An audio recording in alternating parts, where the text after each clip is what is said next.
الحمد لله وكفى وسلام على عباده الذين اصطفى اما بعد فاعوذ بالله من الشيطان الرجيم بسم الله الرحمن الرحيم واعف عنا واغفر لنا وارحمنا انت مولانا فانصرنا على القوم الكافرين اللهم صل على محمد وعلى آل محمد كما صليت على إبراهيم وعلى آل إبراهيم إنك حميد مجيد اللهم بارك على محمد وعلى آل محمد كما باركت على إبراهيم وعلى آل إبراهيم إنك حميد مجيد۔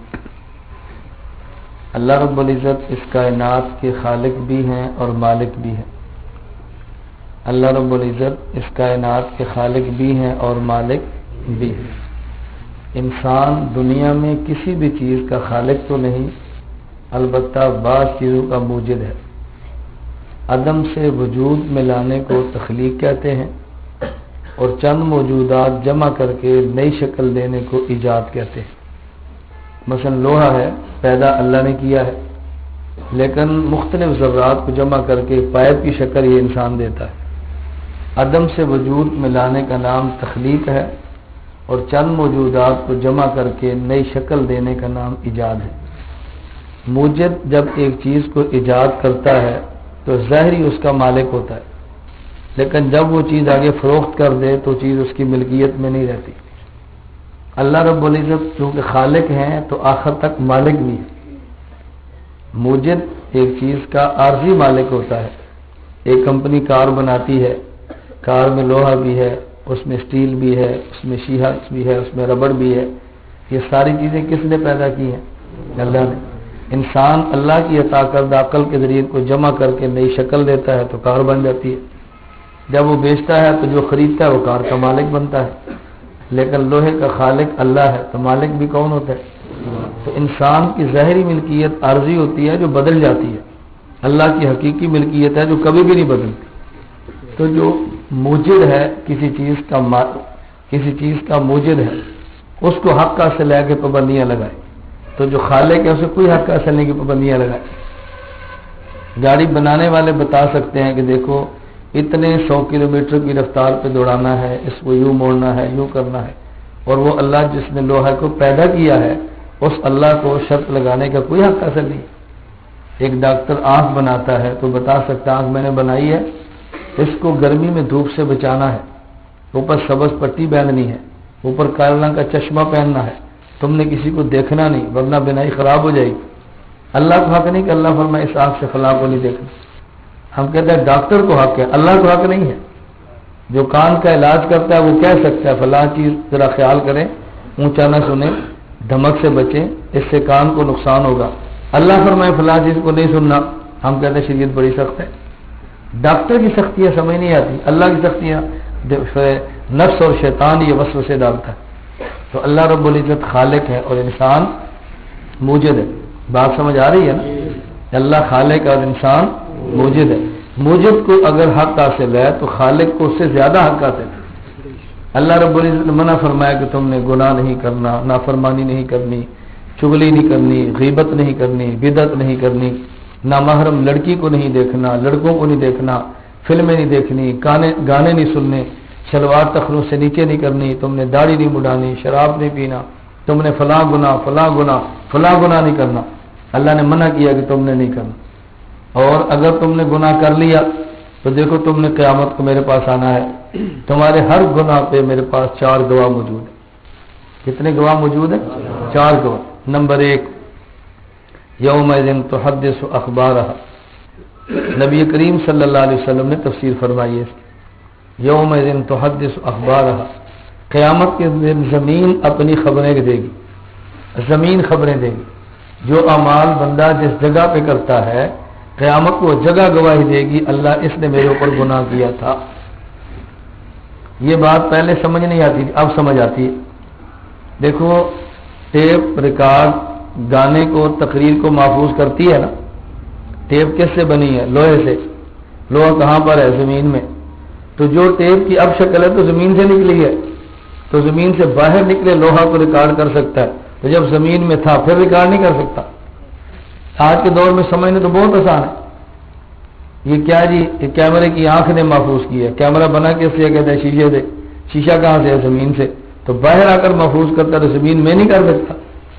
اب تو بات سمجھنی بہت آسان. یومئذ تحدث اخبارہا. آدمی گناہ کرے تو پہلا گواہ اس کے خلاف کون ہے؟ وہ زمین ہے جس پر گناہ کیا ہے.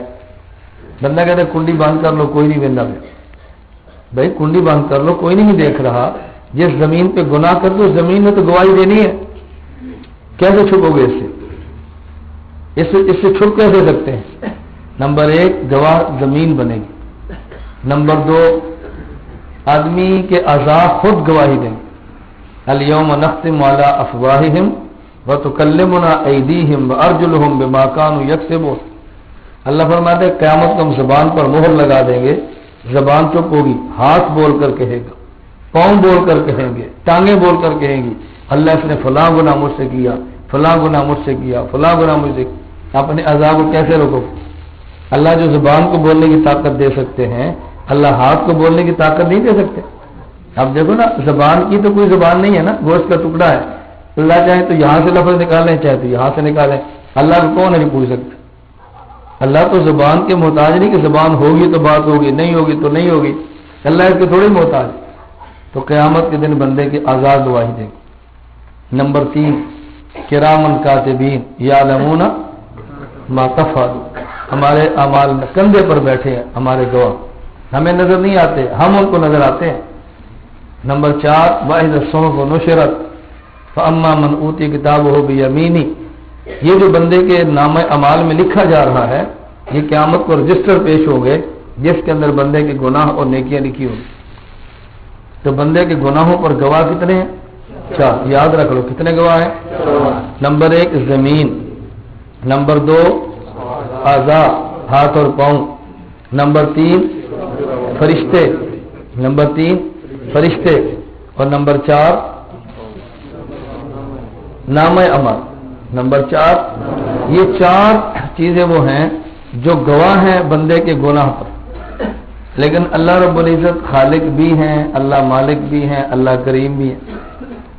اللہ خالق بھی ہیں، اللہ مالک بھی ہیں اور اللہ کریم بھی ہیں.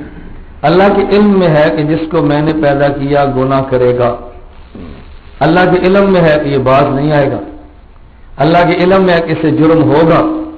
اللہ رب العزت نے پھر حل بتایا ہے. کیسا کریم مالک، کیسا حل بتایا ہے. اگر بندہ اس حل کو اختیار کر لے تو قیامت کو عذاب بھی گواہی نہیں دیں گے، زمین بھی گواہی نہیں دے گی، فرشتے بھی گواہی نہیں دیں گے. قیامت کے دن کوئی بندہ نام اعمال کوئی بندے کے خلاف گواہ ہوگا ہی نہیں. کیسا اللہ نے حل بتایا. اور حل اتنا آسان، اتنا آسان، اتنا آسان کہ خدا کی قسم بندہ سوچ بھی نہیں سکتا. اتنا آسان اللہ نے حل دیا ہے. اس کے لیے کچھ کرنے کی ضرورت نہیں، دوڑنے کی ضرورت نہیں، سفر کی ضرورت نہیں، پیسہ خرچ کرنے کی ضرورت نہیں. کتنا مشکل کام تھا اور حل کتنا آسان ہے. اللہ کریم ہے نا. کریم اسے کہتے ہیں اللہ یوتی بدون الاستحقاق. کریم ہوتا ہے کہ جس کا بندہ مستحق نہ ہو وہ دے. اور کریم کون ہے؟ اللہ یوتی فوق ما یتمنا. جو بندے کی خواہش ہوتی ہے اس سے بڑھ کر دے. یہ کون ہے؟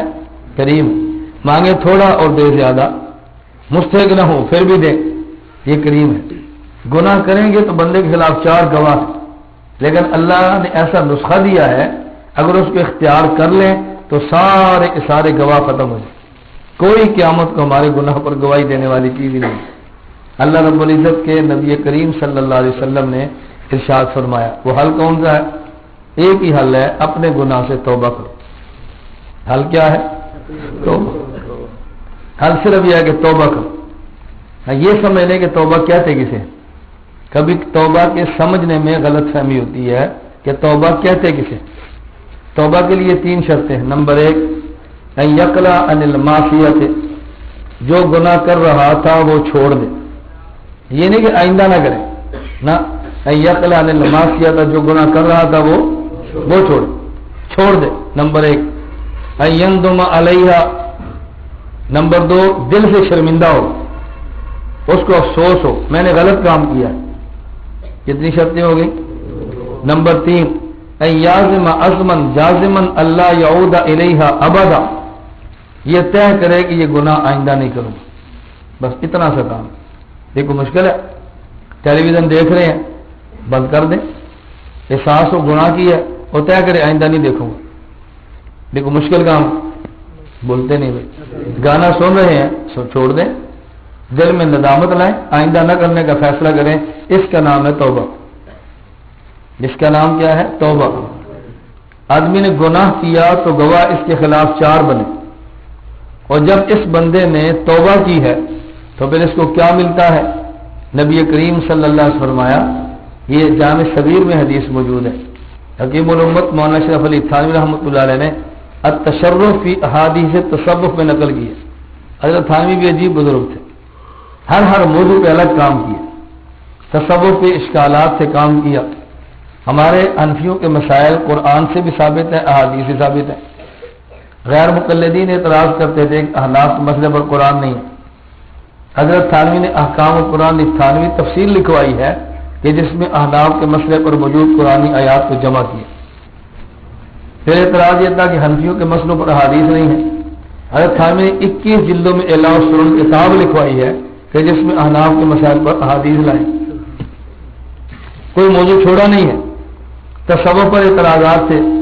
حضرت تھانوی کی کتاب ہے التشرف فی احادیث التصوف, اس میں وہ احادیث لائے جو تصوف کے متعلقہ ہے. حضرت تھانوی نے حدیث نقل کی ہے, نبی کریم صلی اللہ علیہ وسلم فرمایا اذا تاب العبد, اب سنیں صفائی کیسے ہوتی ہے. اذا تاب العبد, جب بندہ گناہ سے توبہ کرتا ہے, انس اللہ الحفظۃ ذنوبہ, اللہ اس کے وہ گناہ فرشتوں کو بھلا دیتے ہیں. اللہ اس کے گناہ فرشتوں کو بھلا دیتے ہیں. وَأَنْسَى ذَلِكَ جَوَارِحَهُ, اللہ وہ گناہ اس کے اعضاء کو بھی بھلا دیتے ہیں. وَمَعَالِمَهُ مِنَ الْأَرْضِ, جس زمین پہ گناہ کیا ہوتا ہے اس زمین کو بھی بھلا دیتے ہیں. حَتَّى يَلْقَى اللَّهَ وَلَيْسَ عَلَيْهِ حَتَّى يَلْقَى اللَّهَ وَلَيْسَ عَلَيْهِ مِنَ اللَّهِ شَاهِدٌ بِذَنبٍ, قیامت کے دن خدا کے پاس جائے گا, کوئی اس کے خلاف گواہ دینے والا موجود نہیں. دیکھو, اور ایک گناہ پر نہیں, 100 بار زنا کرو, 1,00,000 بار جرم کرو, 100 گناہ کیے, 100 مرتبہ شراب پی, 100 فلمیں دیکھی, 1000 جرم کیا ہو, ایک مرتبہ توبہ کرو, اللہ فرشتوں کو بھی بلا دیں گے, اللہ اعضاء کو بھی بلا دیں گے, اللہ زمین کو بھی بلا دیں گے. اور پھر فرشتوں نامہ اعمال سے مٹانا تو اللہ کا کام ہے. قیامت کے دن اللہ کی عدالت میں آئے گا اور اس بندے کے خلاف گواہ موجود ہی نہیں ہوگا. جب عدالت میں گواہ کس کے جائے تو کیس کا فیصلہ ہوتا ہے کہ نہیں. عدالت میں گواہی دینے کے لیے تیار نہ ہو تو پھر. میں آج وہاں کانگوالے میں تھا, مولانا بشیر صاحب علماء بیٹھے تھے, تو کچھ اور بھی علماء تھے. میں نے گزارش کی, میں ویسے عرض کر رہا تھا کارگزاری کے حوالے سے, اللہ کیسا کریم ہے. میں نے اس پر ایک واقعہ سنایا. میں جیل میں تھا اور 302 کی سزا کاٹ رہا تھا, 25 سال عدالت نے سزا دی. جیل میں تھا, سیشن کورٹ میں کیس لگا ہوا تھا, اور وہ سیشن نے کیس بھجوا دیا خصوصی عدالت راولپنڈی. اب میرے ذہن میں یہ تھا کہ جو میرے مخالف ہیں جن نے میرے خلاف پرچہ کٹوایا ہے, یہ کیس انہوں نے خصوصی عدالت میں بھجوایا ہے تاکہ 25 سال عمر قید سزا کی بجائے اس کو سزائے موت دلوائے. میرے ذہن میں یہ تھا. میں نے بھائی شعیب کو خط لکھا, میں نے کہا یار کیس بڑا سخت ہے اور سیشن کورٹ سے خصوصی عدالت میں کیس چلا گیا ہے, تو کچھ بھاگ دوڑ کرو, سزائے موت کا خطرہ ہے. تو دیکھو بس کا چھوٹا ایسی بات کرتا ہے جو بڑوں کا بھی دماغ ہلا دیتی. مجھے بھائی شعیب نے لکھا جج بدلا ہے, رب تو نہیں بدلا. جج بدلا ہے, رب تو نہیں بدلا. پہلے بھی بری ہو جاؤ پھر بری ہو جائیں گے. آپ دل بڑا کریں, اللہ کرم کرے گا. اب مجھے خوف کیا تھا کہ کیس انہوں نے بھجوایا, اور جو میرے مخالف تھے ان کو خیال یہ تھا کہ کیس خود لے کر گیا ہے تاکہ راستے میں گواہ مار دے. میں ڈر رہا تھا کیس انہوں نے بھجوایا کہ 25 سال کی بجائے سزائے موت ہو, اور وہ ڈر رہے تھے کیس اس نے منتقل کرا تھا کہ راستے میں گواہوں کو مروا دے. پہلی تاریخ میں جب میرے مخالف پیش ہوئے مدعی, اس نے جج کو درخواست دی ہم اپنے گواہ اس کے خلاف پیش نہیں کرنا چاہتے. بری ہونا تھا کہ نہیں. کوئی جج ہی نہ سکے تو بری تو ہونا تھا نا. گواہی دوڑ گئے تو بری تو ہونا تھا نا. گواہی دوڑ گئے. اسے کہتے ہیں اللہ کی شان کریم. ہم اپنی جگہ پریشان تھے، لیکن اللہ نے ایسا ان کے وہ روب ڈالا، ان کے ذہن میں یہ تھا کہ شاید ہمارے گواہ مروا دے گا، ہم پیش ہی نہیں ہوتے۔ تو جب عدالت میں گواہ نہ آئے تو بندہ بری ہو جاتا ہے۔ گناہ کیا اور توبہ کر لی، گواہ کون تھے؟ فرشتے، فرمایا ہم نے بلا دیے۔ گواہ کون تھے؟ اعضاء، ہم نے بلا دیے۔ گواہ کون تھی؟ زمین، ہم نے بلا دیے۔ گواہ کون تھا؟ نام اعمال، ہم نے مٹا دیے۔ کیس ہی ختم ہو گیا۔ کیسا اللہ کریم ہے بتاؤ، اللہ شان کریمی دیکھو۔ اور اگلی بات سمجھو، اللہ رب العزت کی شان کریمی، اور اگلی بات سمجھو، دنیا کا ضابطہ اور اصول یہ ہے کہ جب کوئی بادشاہ اپنے مجرم کو معاف کرے، اس مجرم کا ایک ریکارڈ ہوگا سیشن کورٹ میں، ایک ریکارڈ ہوگا ہائی کورٹ میں، ایک ریکارڈ ہوگا سپریم کورٹ میں، پھر سزا کے لیے اپیل جائے گی بادشاہ کے پاس، معاف کر دے گا۔ وہ بادشاہ معاف تو کرتا ہے لیکن ہائی کورٹ اور سپریم کورٹ کے ریکارڈ کو ضائع نہیں کرتا، ریکارڈ محفوظ رہتا ہے، خود معاف کر دیتا ہے۔ اللہ ایسے کریم ہے کہ جب مجرم کو معاف کرتے ہیں تو ریکارڈ ہی ختم کر دیتے ہیں۔ یہ کیوں نہیں ریکارڈ ختم کرتے کہ دوبارہ ڈکیتی ہو تو پھر پکڑیں گے، دوبارہ چوری ہو تو پھر پکڑیں گے؟ اللہ ریکارڈ ختم کر دے، کیوں؟ یہ کرے گا تو جائے گا کہاں پہ؟ کہاں جائے گا؟ اور جب آدمی دوبارہ گناہ کرتا ہے نا، اللہ پچھلے گناہ کا تانا نہیں دیتے، ابھی توبہ کی پھر دوبارہ کر لیا، اور دنیا میں جرم کریں اور بڑا معاف کر دے تو کہتا ہے تجھے ابھی معاف کیا پھر کر لیا، ابھی معاف کیا پھر کر لیا۔ اللہ ایسے کریم ہے کہ پچھلے جرم کا تانا نہیں دیتے، پر میں معاف کیا تھا پھر توبہ کی، ہم نے پھر ریکارڈ ضائع کر دیا۔ اللہ کیسا کریم مالک ہے۔ حضرت مفتی رشید احمد صاحب لدھیانوی نور اللہ مرقدہ، میں حضرت کے بیان میں سامنے بیٹھا ہوا سن رہا تھا۔ میں اکثر حضرات سے کہتا ہوں کہ ہمارے پاس اعمال تو نہیں ہے لیکن ہمارے پاس مشائخ کی محبت بہت ہے۔ میں اس پہ اللہ کا شکر جتنا ادا کروں کم ہے کہ پاکستان کے اہل حق کے مشائخ میں سے شاید ہی کوئی ایسا ہو جو میرے علم میں نہ ہو، شاید ہی، ورنہ جتنے ہمارے علم میں ہیں بہت محبت فرماتے ہیں، بہت پیار فرماتے ہیں، ہمیں سمجھ نہیں آتی اتنا پیار کیوں کرتے ہیں۔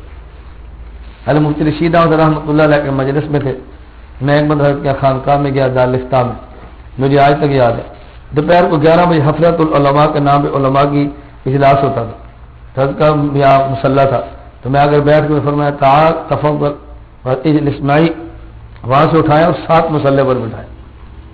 یہ آپ کو نہیں پتا کتنی بڑی بات ہے، وہ ہمیں پتا ہے کتنی بڑی بات ہے، کہ آپ کو اس کا اندازہ نہیں کتنی بڑی بات، ہمیں پتا ہے۔ میرے ساتھ کچھ علماء تھے تو ہماری دعوت ہی دارالفتہ کھائی، تو انہوں نے کہا جی چاہتے ہیں حضرت کا کمرہ جا کر دیکھیں۔ میں نے کہا کیا دیتے ہیں؟ میں نے اس ساتھ سے کہا کہ حضرت کا کمرہ ساتھی دیکھنا چاہ رہے، تو انہوں نے مفتی محمد صاحب سے فرمایا کہ آپ ان کو کمرہ دکھاؤ، حضرت کے پاس لے جاؤ اوپر۔ بیل دی، میں نے پوچھا جی کون؟ کہا جی محمد ہوں۔ کہا دروازہ کھلا اندر آؤ۔ ہم اندر گئے تو حضرت کا معمول تھا کہ وہاں ایک ایک سیکنڈ کا حساب ہوتا تھا، گھنٹوں کا نہیں، وہاں منٹوں سے حضرت چلتے تھے۔ حضرت رحمۃ اللہ نے فرمایا کہ بھائی آپ ان کو لائے اور آپ نے مجھ سے تو پوچھا ہی نہیں۔ انہوں نے کہا جی مجھے استاد نے فرمایا لے جاؤ، تو میرا خیال تھا پوچھا ہوگا، فرمایا ان کے لیے کیا پوچھنا، لے آؤ۔ 25 منٹ تک حضرت کے کمرے میں ہم بیٹھے تھے۔ آپ کو نہیں پتا 25 منٹ کیا ہوتے ہیں، تو ہمیں پتا ہے۔ میں خیر غیر میں سامنے بیٹھے بات سننا تھا، میں نے فرمایا اللہ قرآن کریم میں فرماتے ہیں یا ایھا الانسان ما غرک بربک الکریم، توجہ رکھنا، اصل تو اس کا لطف علماء طلباء کو آئے گا، آپ ذرا توجہ فرمائیں کہ کچھ لذت تو آئے گی نا۔ یا ایھا الانسان ما غرک بربک الکریم، اللہ پوچھتے ہیں اے انسان تجھے کریم ذات کے بارے میں کس چیز نے دھوکے میں ڈالا ہے؟ توجہ رکھنا، یا ایھا الانسان ما غرک بربک اے انسان کریم ذات کے بارے میں تجھے کس نے دھوکے میں ڈالا؟ میں نے فرمایا میرا دل کرتا ہے میں جواب دوں کرم ہو کرم ہو کرم ہو، نہیں سمجھے؟ کرم ہو کرم ہو، فرمایا تیرے کرم ہی کی وجہ سے دھوکہ لگا ہے، ہمیں پتہ ہے کہ تو نے معاف کر دے، نہیں سمجھے؟ اب یہ ایسی لذت کی چیز ہے میں کیسے سمجھوں؟ میں اکثر کبھی اپنے طلبہ تخصص کہتا ہوں نا کہ میں دل کی کیفیت بیان نہیں کر سکتا کہ اس میں مزہ آتا کتنا ہے۔ اللہ ہمارا تعلق اللہ سے جوڑ دینا، پھر جینے میں جو مزہ آتا ہے وہ آدمی زبان سے سمجھا نہیں سکتا۔ فرمایا یا ایھا الانسان ما غرک بربک الکریم، تجھے کس چیز نے کریم ذات کے بارے میں دھوکے میں ڈالا ہے؟ میرا جی چاہتا ہے میں جواب دوں کرم ہو کرم ہو کرم ہو۔ حضرت حکیم الامت تھانوی رحمۃ اللہ ایک عجیب بات فرماتے ہیں، حضرت حکیم الامت تھانوی فرماتے ہیں یہ جو کبھی کبھی لوگ نماز نہیں پڑھتے نا، ان کو حقیر نہ سمجھا کرو، یہ اس وجہ سے نہیں پڑھتے کہ ہمیں حضور نے بخشوا ہی لینا ہے، ان کے نہ پڑھنے پر بھی حضور کی محبت کا ناز ہے. نہیں بات سمجھے؟ کبھی آپ دیکھیں مدرسہ ہوتا ہے نا، تو مدرسے میں طلبہ توجہ سے پڑھتے ہیں، موت میں ان کا بیٹا توجہ نہیں کرتا. کیوں؟ انہیں پتا میرا مدرسہ ہے، اس کے ذہن میں ہوتا ہے میرا مدرسہ ہے، چلے جائیں گے مجھے کون نکالے گا. ایسا فرماتے ہیں اس کے ذہن میں ہوتا ہے میں تو حضور کا امتی ہوں، مجھے کون پوچھے گا، میں تو حضور. اب اس نیاز کو سمجھائے کون؟ اس کا معنی یہ نہیں کہ بندہ اس وجہ سے جرم کرے، یہ محبت کی باتیں ہیں، اللہ سمجھ عطا فرمائے. میں اس لیے کہتا ہوں کہ ہمارے یہاں جو مشائخ کا سیوا ہے نا، کسی عاشق نے رسول اکرم صلی اللہ علیہ وسلم کے مکان مبارک کو دیکھا تو اس نے کہا تھا یا بدی ادل والانجی لک سلطان علی المہجی. حسن و جمال کے مالک پیغمبر، لوگ حکومت جسم پہ کرتے ہیں، آپ دلوں پہ کرتے ہیں. ان بیتا انت ساکنہ غیر محتاج الی السرج، جس مکان میں آپ تشریف فرما ہیں یہ مکان چراغ کا محتاج نہیں ہے. وجہک المامول حجتنا یوم یات الناس بالحجج، قیامت کو اللہ پوچھیں گے کیا لائے، لوگ اعمال پیش کریں گے. ہم سے پوچھے کیا لائے، ہم حضور پیش کریں گے. ہم کہیں گے ہم حضور کو لائے ہیں. بس اعمال میں تو ریا ہو سکتی ہے نا، حضور میں ریا کیسی ہوگی؟ اعمال میں ریا ہو سکتی ہے، حضور میں ریا کیسی ہوگی؟ میں اس لیے کبھی ایک بات عرض کرتا ہوں کہ کبھی عید الاضحیٰ کے موقع پہ غریب پریشان ہوتا ہے، مجھے پیسے ہوتے تو میں قربانی دینا، میرے کو پیسے کوئی نہیں. میں نے کہا تیری قربانی تو حضور نے دی ہے. مالدار کی قربانی میں تو ریا آ سکتی ہے، مال سود کا ہے، چوری کا ہے، لوٹ کھسوٹ کا ہے، اس کے مال میں شک ہے. اور غریبوں کے لیے حضور نے خود قربانی دی ہے. اللہم ھذا عنی فاما لم یصح من امتی، اللہ میرے غریبوں میں سے جو قربانی نہ کر سکے نا، اس دمبے کا ثواب ان کو دینا. یہ اتنا بڑا اعزاز کیوں ہمیں سمجھ نہیں آتا؟ اتنا بڑا اعزاز کیوں سمجھ نہیں آتا؟ بس یہ دعا کریں کہ ہمارا تعلق حضور کے ساتھ جڑا رہے صلی اللہ علیہ وسلم. اس لیے پیغمبر کی ذات کے معاملے میں بڑا حساس ہونا چاہیے. حضور کی ذات کے معاملے میں نہ کچھ کہا جا سکتا ہے نہ سنا جا سکتا.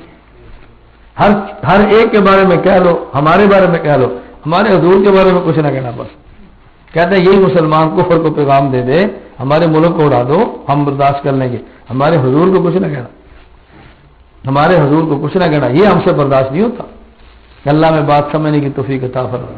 خیر میں عرض کر رہا تھا اللہ رب العزت کی نافرمانی سے بچنا چاہیے. اللہ نے کیا حکم دیا؟ اگر گناہ ہو جائے تو پھر توبہ کرو، گناہ ہو جائے تو پھر کیوں؟ آدمی گناہ کرے تو گواہ کتنے بنتے ہیں؟ کیا بیان یاد کر لیا کرو، کتنے گواہ بنتے ہیں؟ نمبر 1 زمین، نمبر 2 عذاب، نمبر 3 نمبر 4 نامہ اعمال. اور جب آدمی توبہ کرے تو پھر سب کو اللہ ختم کر دیتے ہیں. اور قیامت کو اللہ کے سامنے یوں آئے گا اس کے خلاف گواہ ہو گئی. 2 باتیں آپ سمجھ لو. ایک بات تو میں نے بتا دی ہے، اللہ ایسے کریم ہے کہ جب گناہ ختم کرتے ہیں تو گناہوں کا ریکارڈ ضائع کرتے ہیں. اور دوسری بات حکیم الامت حضرت تھانوی رحمۃ اللہ بڑی عجیب بات فرمائی. فرمایا انسى اللہ الحفظۃ ذنوبہ وانسى ذلك جوارحہ. اللہ نبی پاک صلی اللہ علیہ وسلم اللہ رب العزت نے مٹانے اور بھلا دینے کی نسبت اپنی طرف کیا کہ اللہ بلا دیتے ہیں. بارش کون برساتا ہے؟ اللہ خود یا فرشتے؟ اللہ خود برساتا ہے. فرشتے برساؤ بارش. روح کون قبض کرتا ہے؟ اللہ. لیکن فرشتے کرتے ہیں نا. رزق کون نکالتا ہے؟ اللہ ہی. لیکن کن کے ذریعے؟ اللہ نے ہر کام کے فرشتے مقرر کیے ہیں. بعض کام ایسے اللہ فرشتوں کو مقرر نہیں کرتے، خود فرماتے. اور جب میرا بندہ توبہ کرتا ہے تو اس کے گناہ میں بلاتا، اس کے گناہ. حضرت ثانی فرماتے ہیں اگر اللہ فرشتوں سے کہتے نا زمین کو مٹا دو، نامہ اعمال مٹا دو، عذاب سے ختم کر دو، تو فرشتے کہہ سکتے کہ کتنا نالائق ہے، گناہ کرتا تھا، ہم نے تیرے نامہ اعمال کو صاف کیا ہے. اللہ نے اپنے بندے کی عزت کو یوں رکھتے ہیں ملائکہ درمیان سے نکال کے خود صاف کر دیتے تاکہ میرے توبہ کرنے والے بندے کو فرشتہ تانا بھی نہ دے سکے. اب تو ایسے کریم مالک کو چھوڑ کے بندہ کیوں کسی در پہ جائے؟ اللہ کا در کبھی نہ چھوڑے. خدا کی قسم گناہ ہو جائیں، نافرمانیاں ہو جائیں، نلائکیاں ہو جائیں، دوریاں ہو جائیں، اللہ کا در نہ چھوڑیں، حضور کی ذات نہ چھوڑیں. انشاءاللہ ایک وقت آئے گا اللہ نواز دیں گے. اللہ مجھے بھی نوازے، اللہ آپ کو بھی نوازے. میں نے جو آیت کریمہ پڑھی اس کا بس ترجمہ سنیں. فرمایا کہ مجھ سے دعا مانگو. ہمارے حضرت حکیم صاحب دامت القادر فرماتے ہیں یہ سرکاری الفاظ. یہ مضمون کون سا ہے؟ سرکاری. آپ کسی مدرسے میں داخلہ لیں، اسکول میں داخلہ لیں اور ہیڈ ماسٹر یا مدرسے کا محترم آپ سے کہے کہ دیکھو جب آپ نے چھٹی لینی ہو نا تو درخواست یوں لکھا کرو، جب چھٹی لینی ہو تو درخواست، تو چھٹی دینے کا ارادہ ہوتا ہے اس لیے سکھاتا ہے یا نہیں ارادہ ہوتا ہے اس لیے سکھاتا ہے؟ دینے کا ارادہ تبھی تو مضمون بتاتا ہے. تو اللہ نے مضمون خود بتایا ہے کہ جب مجھ سے مانگو نا یوں مانگو، اس کا معنی کہ اللہ دینا چاہتے ہیں، نہ دینا چاہتے مضمون کیوں سکھاتے؟ فرمایا یوں مانگو واعف عنا، نمبر 1 واعف عنا، نمبر 2 واغفر لنا، نمبر 3 وارحمنا، آگے انت مولانا، اللہ انت مولانا انت مولانا، عجیب الفاظ. فرمایا تم یوں دعا مانگا کرو واعف عنا. علامہ علوسی رحمۃ اللہ علیہ مفتی بغداد اس آیت کی تفسیر روح المعانی میں یوں لکھتے ہیں واعف عنا ای امح آثار ذنوبنا، اے اللہ ہمارے گناہوں کے نشان مٹا دے. عافیت کا معنی اللہ ہمارے گناہوں کے نشان مٹا دے، اللہ ہمارے گناہوں کے نشان مٹا دے. واغفر لنا، پہلے کیا فرمایا؟ واعف عنا، اللہ عافیت دے. عافیت کا معنی اللہ ہمارے گناہوں کے نشان. واغفر لنا، واغفر لنا کا معنی بستر القبیح و اظہار الجمیل، اللہ گناہوں کو چھپا دے نیکیاں ظاہر کر دے، ہمارے عیوب پردہ ڈال دے، ہماری خوبیاں ظاہر کر دے. واغفر لنا، آگے فرمایا وارحمنا، اللہ رحم فرما. رحم کا معنی کہتا ہے تفضل علینا بفنون الاعلاء ما استحقاقنا بافانین العقاب. ورحم کا معنی اللہ مستحق تو تھے کئی عذابوں کا، ہمیں عذابوں کی بجائے جن کے مستحق نہیں تھے وہ رحمت عطا فرما، وہ نعمت عطا فرما. کتنے لفظ ہیں؟ 3. نمبر 1 واعف عنا، اس کا معنی گناہوں کے نشان مٹا دے، گناہوں کے نشان مٹا دے. واغفر لنا، اللہ ہماری برائیاں چھپا دے نیکیاں ظاہر فرما دے. نمبر 3 وارحمنا، جس کا معنی اللہ مستحق کی سزا ہے تو میں مستحق ثواب بنا دے. آگے فرمایا انت مولانا، انت مولانا. علامہ علوسی فرماتے ہیں انت مولانا کا معنی ای انت مولانا ای مالکنا، ای مالک. فرما دے انت مولانا ای سیدنا و مالکنا و متولی امورنا، اللہ تو ہمارا سید بھی ہے، اللہ تو ہمارا مالک بھی ہے، اللہ تو ہمارے تمام امور کو چلانے والا بھی ہے. اللہ تو ہمیں دے دے، معاف بھی کر دیا ہے، رحمت بھی دے دی ہے، سب کچھ دے دیا ہے. فرمایا فانصرنا، اللہ دنیا میں بھی مدد فرما دے. ہم دنیا میں تو نہ پستے رہے نا، اللہ دنیا میں بھی مدد فرما دے. فانصرنا علی القوم، لیکن مدد اسے آتی ہے جو کچھ کرے بھی، جو کچھ کرے بھی پھر مدد آتی ہے نا. اللہ کی کرنا کچھ نہیں تو مدد فرما دے، یہ تو مذاق ہے. یہ کیا ہے؟ اللہ ہمیں کمانا نہیں تو دے دے، یہ تو مذاق ہے. اللہ کے ساتھ مذاق تو نہ کرے نا، جو اللہ نے اسباب دی اس کو اختیار کرے. ورحمنا، اللہ تو رحم بھی فرما دے. حضرت حکیم محمد تھانوی رحمۃ اللہ علیہ فرماتے ہیں رحمت میں 4 چیزیں ہوتی ہیں.